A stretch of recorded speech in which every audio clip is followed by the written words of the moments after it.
Oui, bonjour, donc c'est Gabriel pour Mérové Média et aujourd'hui nous recevons Julien Garofalo qui va nous parler donc du convoi canadien et surtout la grande question, le grand convoi de la liberté, mais la grande question, l'ultime question, c'est où est passé Justin Trudeau? Oui, donc bonjour Julien. Bonjour. Donc la grande question, je réitère, où est passé Justin Trudeau? Eh bien, Justin Trudeau, tout le monde s'est rendu compte que c'est un peu la même histoire que le général de Gaulle avec Baden-Baden. Il s'est échappé, on nous raconte encore des blagues, un peu il serait par-ci, il serait par-là, mais en tout cas, quoi qu'il en soit, il est bien parti et il se cache au regard de la situation qui se passe au Canada.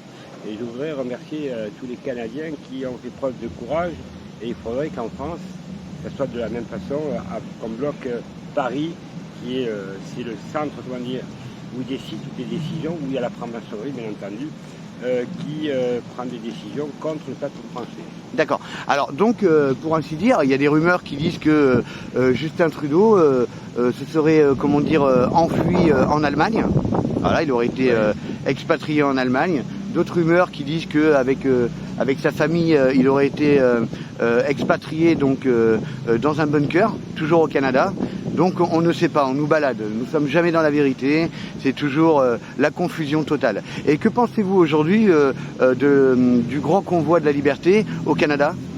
Bien, au Canada, ce qui prouve que les Canadiens sont motivés, alors que c'est bien là où il y a eu le plus de restrictions, beaucoup plus qu'en France, donc ça prouve qu'ils sont beaucoup plus courageux, peut-être pas courageux, mais organisés. Il faudrait qu'en France, les gens comprennent, et tous ceux qui font les manifestations, que ça ne sert à rien de faire des manifestations, même si ça crée un lien social, à droite, à gauche, et que c'est Paris bloqué, la France libérée. C'est ce qui se passe au Canada, mais ce qui se passe actuellement au Canada, ça va se passer en France. Et si M. Trudeau se cache, parce qu'il se cache, c'est l'histoire de Baden-Baden ou de Ceausescu, ceux qui l'ont connu dans les années 85-90, qui s'est échappé de Roumanie, qui s'est fait exécuter, on va dire, par le peuple. Donc je dis à M. Macron et toute sa bande, attention, parce qu'il y a l'effet boomerang. Et le peuple français aujourd'hui, il en a ras-le-bol. Ras-le-bol, ça veut dire que devant la pauvreté, la précarité, les mensonges de tous ces francs-maçons véreux, aujourd'hui, le peuple un peu plus est à cran. Alors il ne faut pas s'étonner qu'il y ait des manifestations qui débordent parce qu'il y a des gens qui se retrouvent sans rien, sans plus rien. Ils ont perdu leur emploi et leur salaire. Oui, tout à fait, c'est clair. Et comme on peut constater, un homme désespéré en vaut 10. Ah, surtout que moi je les ai à l'appareil, donc ce sont des gens normaux, qui ne sont pas révolutionnaires, ils ne sont d'aucun parti politique, c'est des millions de Français, d'ailleurs 70% ne vont plus voter, qui se retrouvent sans salaire. Alors quand vous vous retrouvez sans salaire, ben, vous ne mangez plus, puis vous ne donnez plus à manger à vos enfants, et après on vous dit que la République elle était une et indivisible. Alors je dois dire à M. Macron que sa mascarade elle est terminée, et que quoi qu'il arrive, j'ai bien peur que son mandat ne va pas aller jusqu'au bout, parce que ces élections, on le voit, tous ces candidats qui se présentent, c'est une mascarade, ils ne parlent pas des problèmes des Français. C'est-à-dire les problèmes des Français aujourd'hui, ben, c'est avant tout le pouvoir d'achat, vivre décemment, vivre libre, et non pas contraint par des mensonges. Et c'est en plus, je rappelle à ceux qui m'écoutent, ou ceux qui ne m'écoutent pas, ceux qui ne m'ont jamais écouté, qu'il y a une plainte pénale internationale qui sera déposée contre M. Macron, Castex, Attal, Hirsch, Estrosi, et ainsi de suite, très prochainement, avec la présence de Jean-Bernard Fourquillan. D'ailleurs, je fais une vidéo avec lui, puisque vous-même, Frédéric, vous le connaissez maintenant, Jean-Bernard, et vous allez faire, je peux vous le dire, une vidéo avec lui, parce que vous êtes vraiment un combattant, et ça, c'est vraiment très important. Mmh. Et donc, pour finir, est-ce que vous savez que la semaine prochaine, donc mercredi 9 février 2022, il y a le grand convoi de la liberté qui part de Nice? Alors, effectivement, je voudrais remercier Christophe de la chaîne Eracus, pardon, qui est bien renseigné, et il m'a envoyé donc une vidéo qui permet justement de bien comprendre que le convoi, donc, il part de Nice, mais va falloir maintenant savoir si va y avoir la même ampleur qu'au Canada, ce que je doute, puisque je rappelle quand même, et je crois que vous êtes au courant, Gabriel, que les routiers, ou ce qu'on appelle les routiers, les camionneurs, comme vous voulez, c'est des syndicats qui tiennent bien entendu le système, syndicats qui mangent avec le gouvernement et qui ne sont pas privés, parce qu'au Canada ils sont privés et c'est ce qui permet les gens de vivre eux-mêmes. Donc ils peuvent faire ce qu'ils veulent, tandis que les syndicats noyautent tout, comme en France quand on voit les syndicats en France qui ne représentent plus rien, mais qui ont le pouvoir encore dans les routiers de déclencher une grève. Alors je dis aux gens, n'attendez pas que les routiers, parce qu'on ne sait pas en définitive, je dis simplement, puisqu'ils montent sur Paris, aller à Paris, et c'est là que ça se décide. Alors si les routiers, effectivement, ça prend l'ampleur, c'est ce qu'on souhaite, et je dis aux routiers, je m'adresse à eux, je leur dis, occupez-vous aussi de la France et non pas que de vos propres intérêts, parce qu'en définitive, ce que veut Macron, c'est diviser la France. C'est comme ça qu'il arrive à régner. Parce que M. Macron ne représente rien. On le donne à 25%, alors que je suis sûr qu'il est en dessous de 20%. C'est vrai que les médias, ils disent, il ne bouge jamais, M. Macron. Il est toujours à 25%, alors qu'on sait très bien qu'il n'est pas à 25%. Alors, ces mensonges, tout ça, l'avenir, il faut penser à l'avenir, ne l'oubliez pas. Il faut redonner confiance à la France, économiquement, socialement, mais aussi intellectuellement. La liberté, c'est important. Et aujourd'hui, ce qui se passe, c'est un crime contre l'humanité. Je vous rappelle les EHPAD, pas l'histoire qu'il y a maintenant. Pendant le Covid, comment nos vieux sont morts, comment des industriels se sont suicidés, des faillites, comment d'autres personnes, des enfants se sont suicidés, et ainsi de suite. Et je pourrais continuer. Puis la précarité, 10-15 millions de personnes, des millions de personnes qui dorment dans la rue.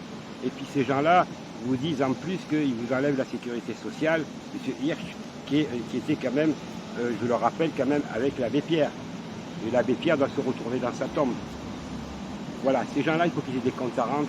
C'est ce que veulent les Français. Alors c'est pour ça que rejoignez-moi pour la plainte. Il y en a déjà des milliers de personnes, mais aussi une pétition que j'ai mise en ligne, notamment pour aller à la Cour pénale internationale. Et il faut être avec ces gens-là impitoyables. Parce que, n'oubliez pas, ils ont le droit de vie et de mort sur nous. Et vous le voyez quand on enlève des salaires aux gens, ils vivent de quoi? Mettez-vous à leur place. De rien. Donc, ça crée quoi? Des suicides et bien autre chose. Donc pour rejoindre Didier Julien Garofalo, c'est sur www.jurisconcept.fr. Oui, c'est ça. Et en même temps, vous aurez dessus, pour faire la pétition, passez là. Et je serai donc, je vous confirme, donc normalement avec toi Gabriel, avec Christophe, donc avec Jean-Bernard Portillan, mais aussi avec Frédéric Chaumont, nous monterons donc à La Haye et déposer auprès du bureau du procureur la plainte. Et comme ça, elle sera enregistrée. Donc, ne croyez pas que je ne suis pas Broussard ni Divisio qui font des plaintes en France, qui finissent dans les poubelles. Ces avocats-là, on les connaît, je l'ai dit, je le répète, ils sont francs-maçons, à contrario de ce que prétend M. Bruchard. Je les invite à balayer devant leur porte et surtout à défendre leurs clients dignement parce que ce qu'ils ont fait, mettre des plaintes en France au Conseil constitutionnel, quand on a un Fabius qui est un voyou, le sang contaminé, quand on met au Conseil d'État où ils sont nommés par les gouvernements successifs, franchement, c'est pas sérieux. Si vous êtes sérieux, au lieu d'aller chez Hanouna, allez plutôt à la Cour pénale internationale, parce qu'il arrive à un moment donné, moi les combats, je les ai gagnés, et j'en gagne encore, parce que même s'il y a des ripoux, il y a quand même des magistrats qui sont honnêtes, qui ne sont pas francs-maçons. Je vous l'ai dit, le cancer du monde, c'est les francs-maçons. Ils sont 6 millions dans le monde. Tout à l'heure, Gabriel, tu m'as rappelé le chiffre, on est 7 milliards et quelques d'habitants. C'est 6 millions qui ont le droit de vivre de mort. Ça représente environ 0,68% de l'humanité. Bravo. Alors, vous attendez quoi, mesdames et messieurs? Qu'ils enlèvent à manger à vos enfants, qu'ils continuent à tuer nos vieux, que les jeunes, quand ils vont quémander, ils vont demander l'aumône parce qu'ils n'ont pas de quoi manger. Ils font des études, ils ne peuvent plus manger. Alors ça, on ne peut pas vivre comme ça. Si on vit dans un monde meilleur et plus juste, on se prend en mer.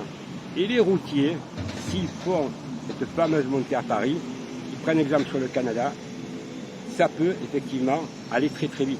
Voilà. Alors, après, il faut rappeler à nos auditeurs que, effectivement, comme vous avez dit tout à l'heure, nous ne sommes pas au Canada. Au Canada, la plupart du temps, les camions appartiennent donc justement aux routiers. donc ils sont indépendants, hein, ils travaillent souvent par mission, ce sont souvent des auto-entrepreneurs, hein, et ce sont leurs propres patrons, hein, c'est clair, pas dans tous les cas, mais dans la majorité.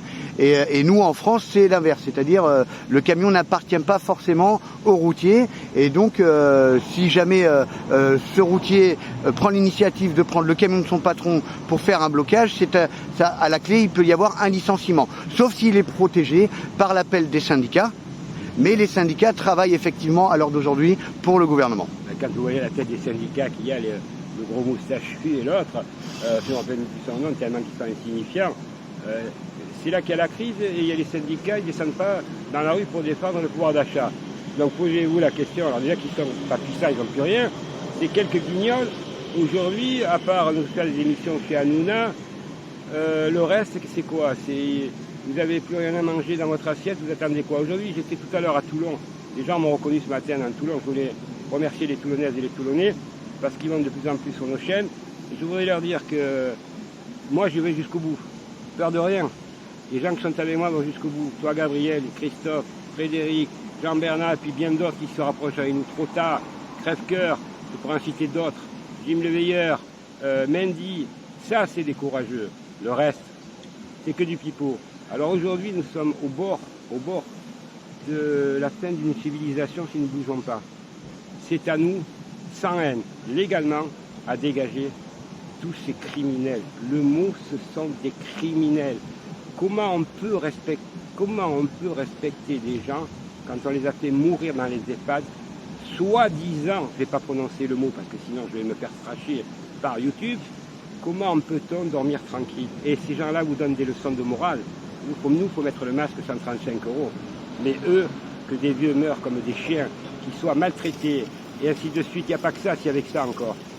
Regardez, c'est ceux qui donnent des exemples. Ce sont de la racaille. Ils inversent les rôles.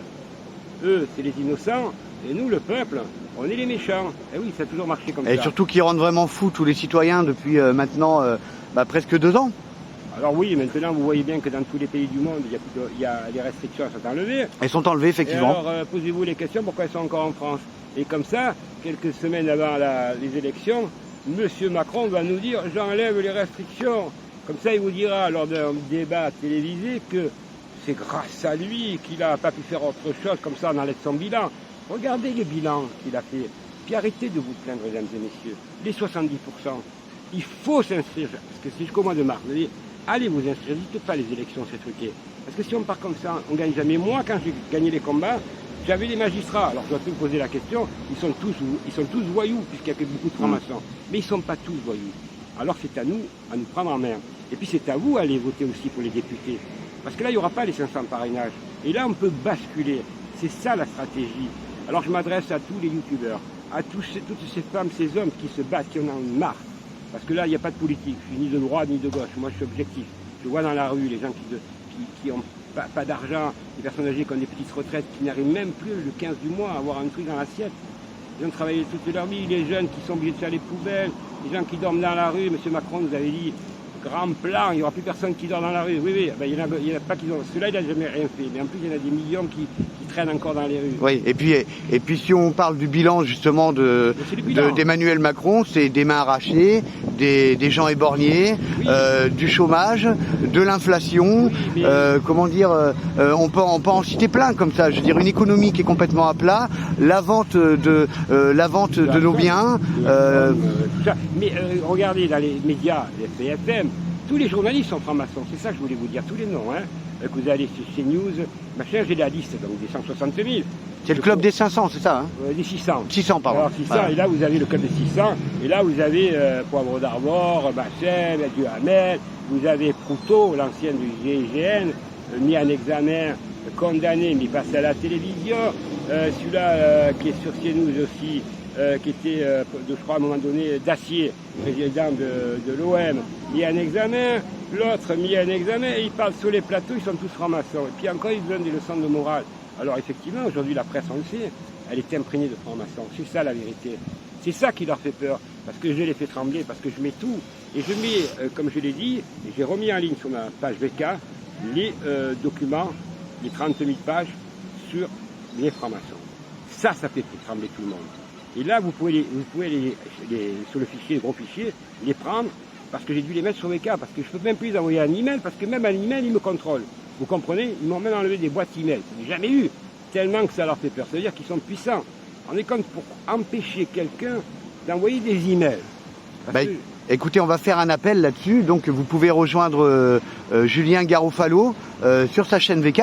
Voilà. Tout simplement, comme vous avez la vôtre, parce qu'aujourd'hui, on travaille en groupe, vous le savez, Gabriel. Bien sûr. Parce qu'on est fort, parce qu'on voit qu'on augmente, parce qu'on voit qu'on est décidé, parce que c'est là que ça se joue, c'est là maintenant, c'est là, avant les élections, c'est pas après. C'est maintenant, mesdames et messieurs. Sinon, vous ne direz pas dans 6 mois, ah, ils continuent, parce que leur plan, on ne va pas dire prononcer le mot, on le connaît. Voilà. En tout cas, mesdames et messieurs, je tenais à vous remercier. Et le combat ne fait que commencer parce que vous tous, droite, gauche, il n'y a pas de limite. On veut tous vivre dans un monde meilleur et plus juste, même si on a des différences. Là n'est pas le problème. Le problème, c'est qu'on ne peut plus vivre comme ça. Et de remettre le patriotisme au centre des choses. Exactement, ça fait du bien, moi, la France. Bien C'est sûr. belle, la France. Tout à fait. Et la France, vous savez, c'est un exemple, le plus beau pays du monde. Tout le monde, moi j'ai habité aux États-Unis quelques années quand j'étais jeune. La France, vous savez, c'est ce qu'il disait, Edith Piaf, Brel, les années 80 quand je suis allé, c'est incroyable. Aujourd'hui, vous allez, on n'en parle même plus de la France. On dit que c'est le détritus du monde. Mais il faut qu'elle revienne, la France. Parce que c'est beau, la France. On l'aime, la France. Et on va sauver la France. Ensemble, unis contre ces criminels. Parce que c'est des criminels qui n'arrêtent pas de mentir. Merci Julien. Merci beaucoup. Merci beaucoup et prenez soin de vous et à bientôt. À bientôt. Allez, au revoir. Au revoir.